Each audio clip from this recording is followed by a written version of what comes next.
Bonjour à tous et bienvenue dans cette nouvelle émission du point de marché quotidien et hebdomadaire sur l'USD4. Ici François Blé, Frank Belfort pour décrypter ce marché, pour analyser notre actif préféré dont on a l'habitude. Alors, aujourd'hui, mardi 10 décembre, d'abord, je voudrais vous dire merci pour tous les messages que j'ai reçus au niveau des analyses quotidiennes et hebdomadaires que je réalise pour vous. Je me suis absenté un moment parce que j'avais, comme je vous avais dit, j'ai beaucoup de projets, beaucoup de choses qui sont en cours. Donc, des fois, il peut arriver des fois que je ne fasse pas signe. Bon, il y avait aussi le fait que les marchés étaient aussi sur des niveaux où il n'y avait pratiquement rien à faire, le marché était bloqué.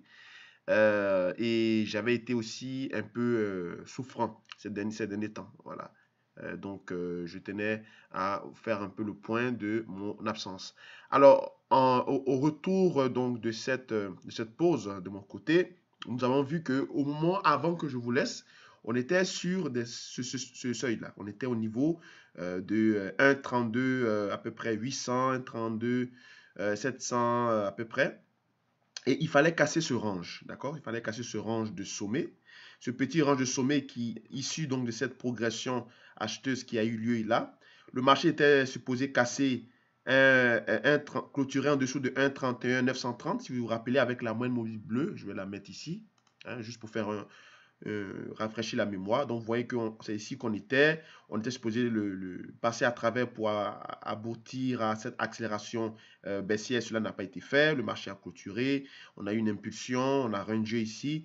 Après, donc, à partir d'ici, donc, on ne s'est plus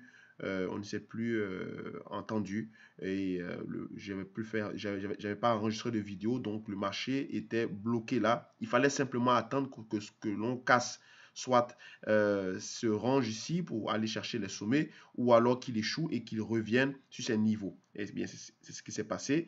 Donc, pour, enfin, on va dire pour finir, oui, c'est ça, le USD4 n'a pas vraiment bougé, hein. Il est revenu au stade où on s'était laissé, donc à partir d'ici. Vous comprenez? Il est monté, il a fait un range, et il a retracé ce mouvement de l'impulsion sur la moyenne mobile rapide, la moyenne mobile mensuelle, donc 20 jours, et il est en train de se chercher en prélude donc en attente de la Fed. Demain, mercredi 11 décembre, on a une décision de politique monétaire et aussi des projections pour l'année 2020. Donc, c'est une journée hyper importante. Nous sommes à pratiquement environ 2 semaines de la fin de l'année, 2 semaines de la fin du mois de décembre et 2 semaines de la fin de l'année. Il est important de savoir les projections ou les perspectives à venir sur le marché des changes, notamment sur le dollar et sur d'autres paires majeures que vous avez l'habitude de trader, comme par exemple l'euro-dollar. Okay? On a aussi ce dimanche 15 décembre la décision d'application ou non des tarifs douaniers au niveau de la guerre commerciale entre la Chine et les États-Unis. Alors, cette décision de tarif, elle a deux volets. Elle a un volet géopolitique, bien sûr, donc géopolitique qui concerne le pétrole, d'accord? Et elle a un côté aussi macroéconomique qui concerne le côté commercial, d'accord, avec les taxes et tout ça. Alors, au niveau géopolitique, si bien sûr le président américain décide d'appliquer les tarifs douaniers, eh bien, et que la Chine réplique, on va avoir une violente baisse sur les marchés pétroliers, parce que c'est un marché qui est impliqué directement dans cette relation entre la Chine et les États-Unis au point de vue de la demande globale. La demande globale pour les exportations. Donc, à chaque fois que le pétrole ralentit, on perçoit à l'horizon une sorte de ralentissement, d'accord? Et vous voyez que depuis un certain moment, le pétrole est bloqué. Bien qu'il soit de façon, on va dire, de façon latérale, hein, on le voit bien qu'il est dans un canal, mais depuis un certain moment, il aussi également, il se stabilise, donc il est vraiment neutre entre la zone des 55 dollars le baril et 59 dollars le baril. Le pétrole, il oscille entre ce range, on le voit clairement à l'écran, d'accord? Donc, c'est un marché qui se neutralise à cause des différentes décisions qui sont en attente, hein, en surbrillance.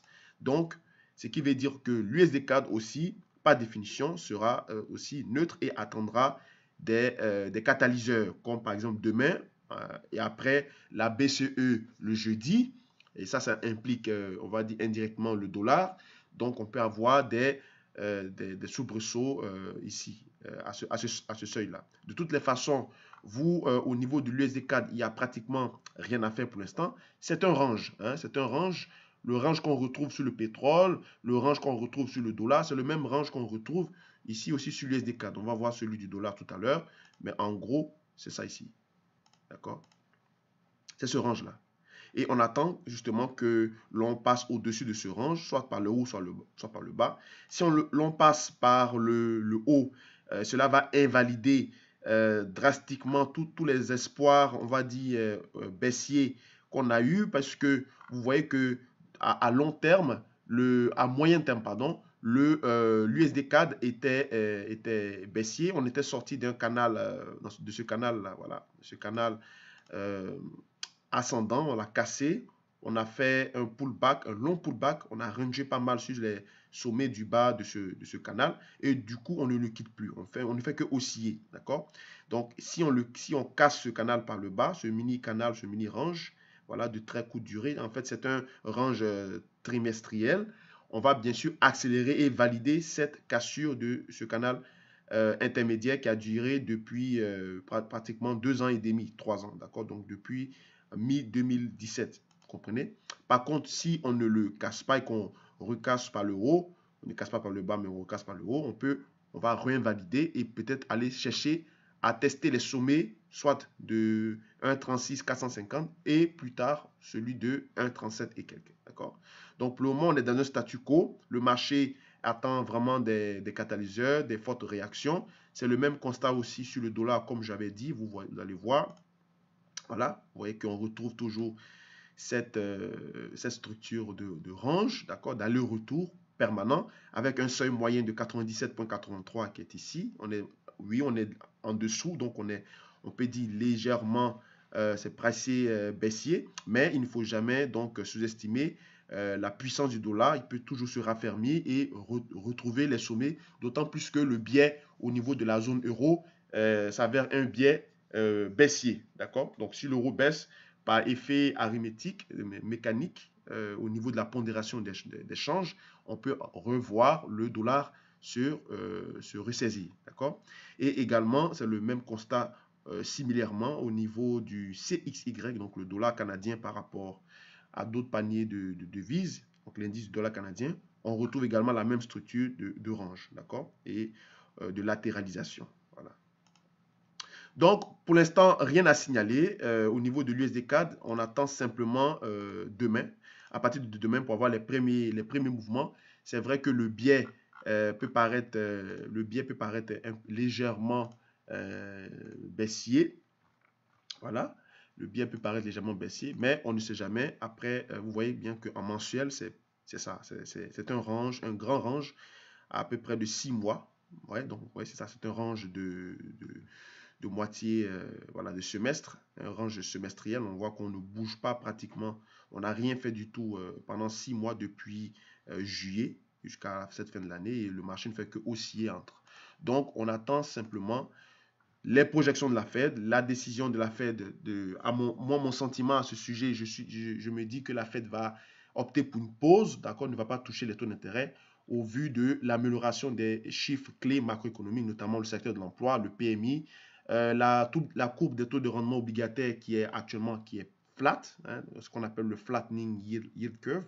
Donc, on opte vraiment pour une pause temporaire compte tenu on va dire, compte tenu du fait que les marchés sont plus ou moins au calme. Hein, et avec cette décision de politique monétaire, cela va amorcer une nouvelle dynamique pour voir si le rallye de fin d'année aura lieu. D'accord? Donc, tout est contextualisé, tout est entre les mains de la Fed à partir de demain après-midi, heure du Canada ou heure américaine, 14 heures, 20 heures, heure française. Et aussi, on va voir le jeudi avec la décision de la politique monétaire européenne et enfin le dimanche. Donc, c'est une semaine cruciale. Ceux qui ne sont pas guéris, restez à l'écart des marchés tout simplement pour chercher à le retrader la semaine prochaine. Et puis, ben, dans tous les cas, on sera mieux situé pour voir l'évolution probable des marchés. Merci d'avoir suivi ce point de marché. Sur l'USD4, on se retrouve plus tard pour d'autres informations. Allez, au revoir.